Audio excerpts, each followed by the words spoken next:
All right, guys. It is 2 weeks to the day since my surgery, and as you can see, I'm talking to you from my car. I am on my way home. Well, I'm in the parking lot, so I'm soon to be on my way home for my first day at work. Um, I have both my drains pulled out. I can't remember last time. I can't remember everything I told you guys last time, but I have both my drains pulled out, and every day is a little bit better. What I'm starting to realize is it's not necessarily like the pain's weird to describe, and I've sort of figured it out. It's not necessarily pain. It is pain, but it's subpar burn. Like it feels like it's kind of burning, but not quite. And then there's this weird sensation, and I finally figured out it. You know when you're like your leg or your arm falls asleep and you have that tingling sensation. That's what it is. It's sort of like that everywhere because your doctor will lift up the skin and then go under it to suck out or do whatever. So there's lots and lots and lots of nerve damage, and that is the nerves kind of reconstructing and kind of understanding where things are going on. Admittedly, I'm a male. Guess you figured that out. And as such, I'm kind of hairy. So the hair growing back is also kind of stimulating some sort of feeling and nerves and itchiness and burn. It's all this weird body part, sort of a sleep/burning sensation. So that has been, once I realized that was like the main culprit of the sensations I was getting, it wasn't necessarily pain, it was that, I've really been a lot better at understanding, all right, this is a burning, this is not real pain, but sort of nerve pain. Oh, this is pain. I can tell the difference. And once I really got into that, things have been really flowing quite well. So the last couple days I've been really excited, and I went ahead and pulled the trigger and told my company I'd come back to work. Now, I don't know why I didn't think about this, but when I filed for short-term disability for this, I didn't even think about it. This is an elective surgery, obviously. I got denied. So then I'm like, okay, I have to use all of my PTO for this. So the first 2 weeks were paid PTO, and the last week was going to be unpaid PTO. And I could have afforded to do that, but I really didn't want to. So when I asked the doctor, he said, "Oh, you can go back to work Monday if you want to." I just said, "Sure, let's go ahead." I cannot tell you how uncomfortable I am. I'm not in pain. I'm admittedly not in pain, but when I put this, I'm wearing the compression the abdominal binder.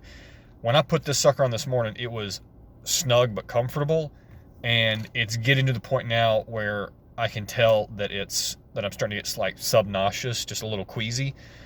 That could be from I'm just been wearing it all day long, and I can't stand things clinging to me. So it could just be annoying, and now I'm just really ultra annoyed. That constant friction. I moved my arm. Sorry, so I don't mean to shake the camera. That constant friction of wearing the abdominal binder, and then every time you move, it's rubbing against you. That could be causing me to just be annoyed. But I'm telling you, I feel really uncomfortable directly around your belt line, the incision line, and I'm pretty sure it's just swelling. I should have brought an ice pack. Keep in mind, I'm a dietitian, so my job is, typically I'm up and about the hospital quite often, but they have let me do a little bit of um, limited work as I come back and heal, and that's been nice. So for the most part, my job is just sit at the desk. At least it has been today. I should have brought ice packs. I have been I'm wearing a white t-shirt under my abdominal binder, and I have learned if I put in an ice pack in between it, that's really, really good at pushing just real cold right against my abdomen, really pushes out the inflammation. It's a little too soon to be taking like NSAIDs, things like Motrin and anti-inflammatories. A little too early for that. I don't really want to cause a bleed. This kind of surgery is notorious for what's known as dehiscence, or when the wound splits. It was healed and then it starts to open back up. Things that can cause that is things like thinner blood, blood thinners. So you don't want to take your anti-inflammatories because they can cause that or contribute to it, and I just don't want to do it. So I've been drinking well, doing well. To be honest, I feel pretty good. Tomorrow I go in to have they have actual sutures in my belly button. They don't know if you know this. They have to move your belly button. So I have sutures there that they're going to get removed tomorrow. Every day is a little bit better, but I cannot wait to stop wearing this stupid abdominal binder. But they told me 6 to 8 weeks at a minimum. They want me to wear it for like 3 months. That ain't going to happen. I'll wear compression clothing or something, but I ain't wearing this stupid thing.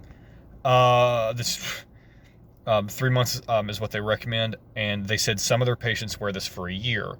Now, if you're female, this thing actually does really good at forcing like an hourglass shape, which is really convenient, and works really well. For me, I'm a male tucking in my chest to an abdominal binder, and I'm sitting there going, I just lost weight, and now I've got to. It feels like a corset. It just drives me insane.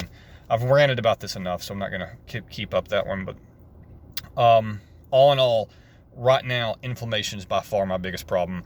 I'm uncomfortable when I sleep, and so I'm taking medications. I'm taking my normal sleep aid medications for that. But I eat, I get up, I'm doing chores, washing dishes.